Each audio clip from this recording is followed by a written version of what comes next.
नमस्कार, आप देख रहे हैं कलम इंडिया न्यूज और आपके साथ मैं हूं सलोनी शिपा। किशनगंज के 2 दिवसीय दौरे पर एआईएमआईएम सुप्रीमो असदुद्दीन ओवैसी पहुंचे सीमांचल जिला किशनगंज, जहां असदुद्दीन ओवैसी ठाकुरगंज प्रखंड के पवाखा पंचायत के खेल मैदान में जनसभा को संबोधित करते हुए असदुद्दीन ओवैसी बोले, नीतीश कुमार को देखकर गिरगिट भी शर्मा जाती है। मुख्यमंत्री जो कल तक कहते थे मर जाएंगे और नरेंद्र मोदी के साथ नहीं जाएंगे, मुख्यमंत्री नीतीश कुमार 5 बजे सुबह को 5 बजे शाम समझ रहे हैं। किशनगंज के कुछ नेता हमें और हमारी पार्टी के नेता को वोट कटवा कहते थे, आरएसएस और विश्व हिंदू परिषद का एजेंट कहते थे। उनका चेहरा आज पूरी तरह से काला हो गया है। अरे वही लोग और उसी के नेता नरेंद्र मोदी और आरएसएस के गोद में बैठकर चाय पी रहे हैं।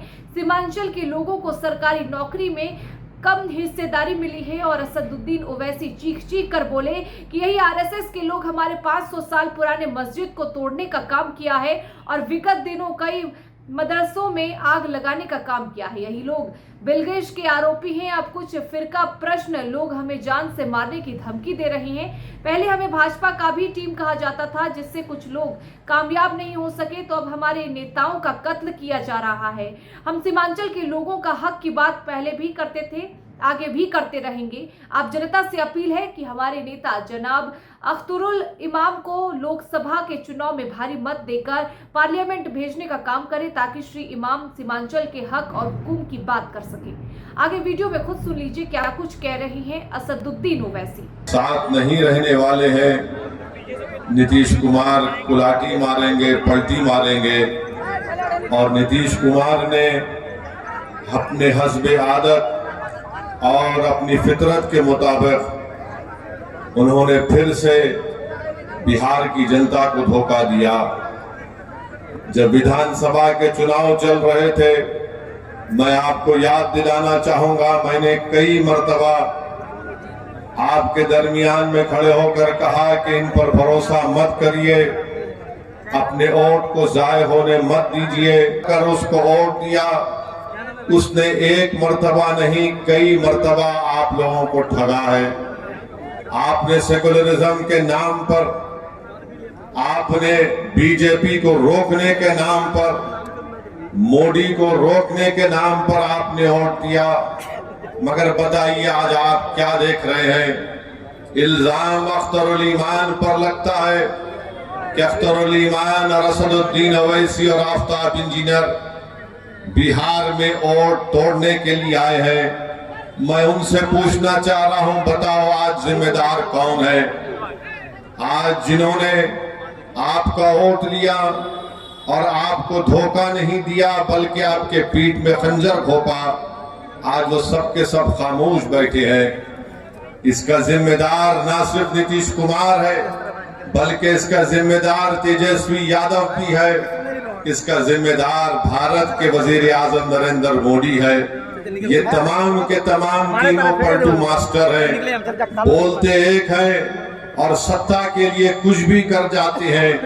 अगर हम चुनाव लड़ते हैं तो हम पर इल्जाम लगा दिया जाता है, मगर आज बिहार में बीजेपी अगर सत्ता में है तो इसका जिम्मेदार ना सिर्फ नीतीश कुमार है, बल्कि इसका जिम्मेदार तेजस्वी यादव भी है कि आपने आज बिहार की जनता पर बीजेपी को मुसल्लत करके रख दिया। आपकी नादानियों और गलतियों की वजह से आज बिहार में आरएसएस मजबूत हो रही है। हम चुनाव लड़ते हैं तो हम पर उंगलियां उठाई जाती हैं, इल्जामात लगाए जाते हैं। मगर बताओ आज बिहार में अगर बीजेपी की सरकार बनती है तो इसका जिम्मेदार क्या अख्तरुल ईमान असदुद्दीन ओवैसी है। हमारे 4 विधायक को इन्होंने तोड़ लिया। आपने मजलिस के उम्मीदवार को आपने अपने वोट और दुआओं से कामयाब किया।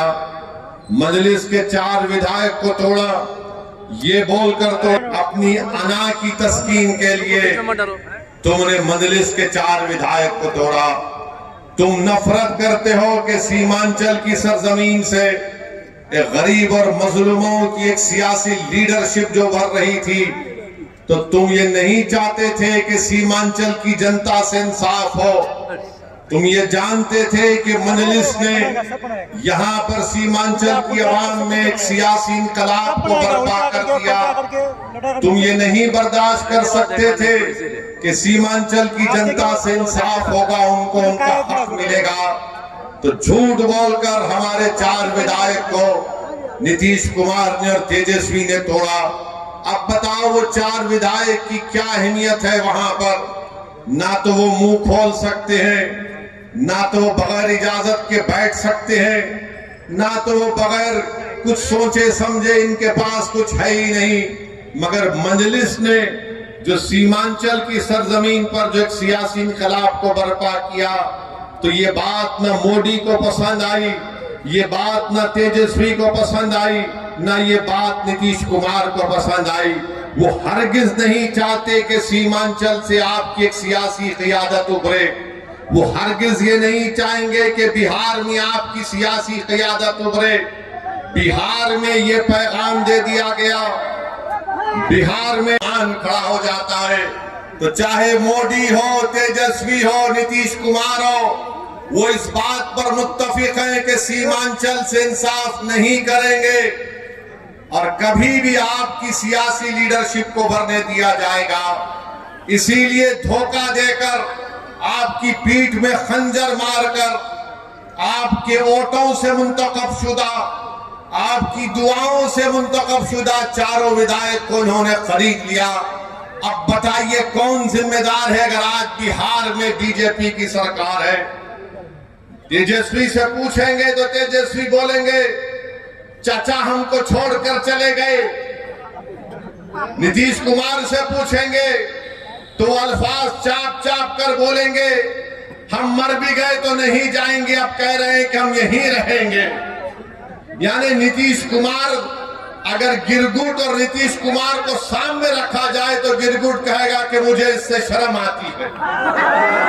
इतना रंग बदलते हैं नीतीश कुमार। सुबह में जो बोलेंगे शाम तक चाचा पलट जाएंगे। अरे जब तुम सत्ता में तेजस्वी चाचा के साथ आ गए तो बड़ा हाथ पकड़कर चल रहे थे, गले मिल मिल कर बोल रहे थे कि हम ये कर देंगे। बताओ फिर क्या हुआ? क्या सीमांचल की जनता से इंसाफ हुआ? क्या सीमांचल में यहाँ पर आप ही के इस विधानसभा में यहाँ पर 2 अनुमंडल की जरूरत थी? क्या एक अनुमंडल खुला? 10वीं जमात के इम्तिहानात चल रहे, हमारे बच्चों को तकलीफ होती है, यहाँ की जनता को तकलीफ होती है, मगर सिर्फ खेल सत्ता का है और सिर्फ कोशिश यही होगी कि कहीं से भी, किधर से भी सीमांचल की जनता से इंसाफ ना हो। मैं पहले भी आपसे कहा हूं और आज फिर कह रहा हूं मेरे भाई, जब तक अल्लाह असदुद्दीन ओवैसी को जिंदा रखेगा की बात करता है तो इनके पेट में दर्द शुरू हो जाता है। जब अख्तरुल ईमान बिहार की विधानसभा में गरीब और मजलूमों की आवाज बनकर उनके हक की बात करता है तो उनको पेट में दर्द शुरू हो जाता है। तेजस्वी यादव को जरा सोचना चाहिए था कि जब तुमको मजलिस की जरूरत पड़ी तो अख्तरुल ईमान को बुलाया और बोला कि अख्तर भाई हमारा साथ दे दो। तेजस्वी तुमने जो 4 गुलाब जामुन समझकर हमारे विधायक को खा लिया, वो हजम कर गए तुम उनको? क्या किया तुमने उन 4 का? कहां मुंह दिखाने के काबिल नहीं रहे वो लोग?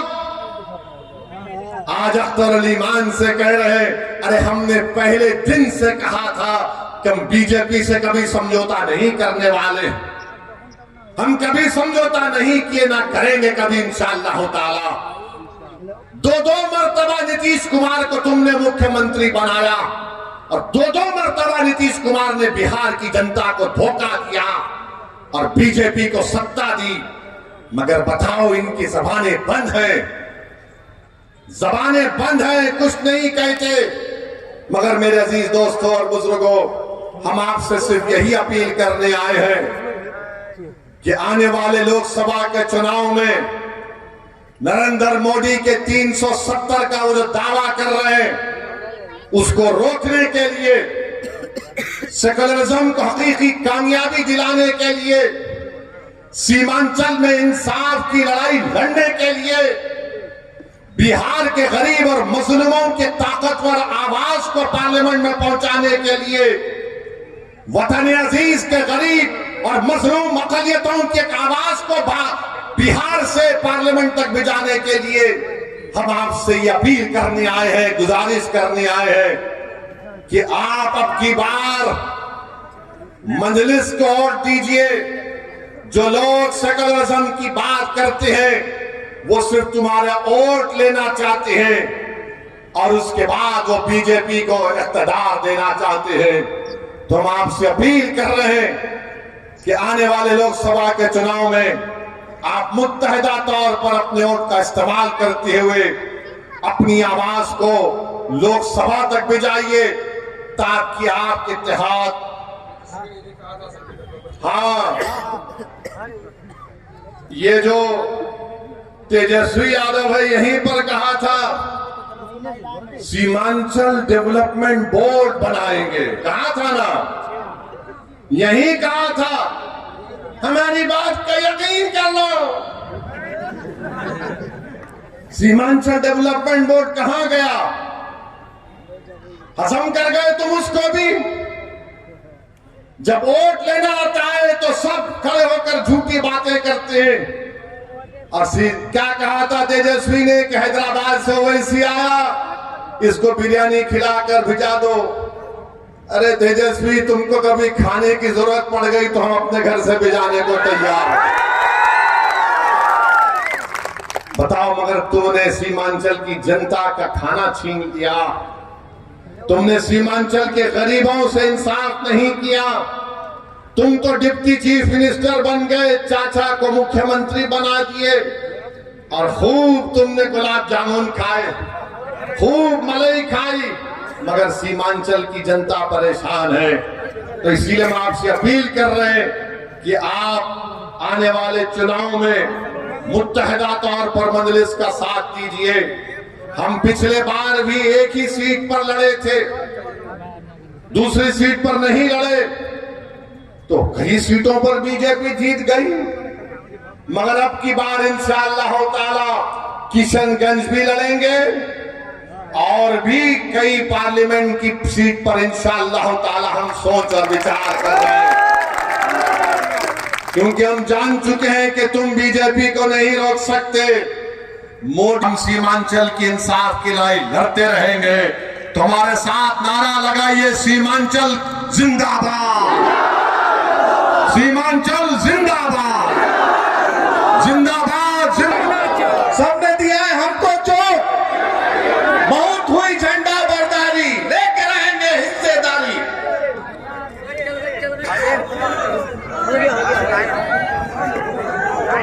बैरिस्टर असदुद्दीन ओवैसी जिंदाबाद, मजलिस इत्तेहादुल मुस्लिमीन जिंदाबाद। परफेक्शन IAS, UPSE और BPSC फाउंडेशन क्लासेस के लिए समर्पित संस्थान। यहाँ आपको UPSE selected and interview appeared faculties द्वारा गाइड किया जाता है। Separate batches for Hindi and English medium. 65वीं और 64वीं BPSC एग्जाम में 69 और 107 रिजल्ट्स एवं 66वीं BPSC एग्जाम में 131 रिजल्ट्स हासिल किया है परफेक्शन IAS टीम ने। परफेक्शन IAS, कुमार टार, बोरिंग रोड, पटना।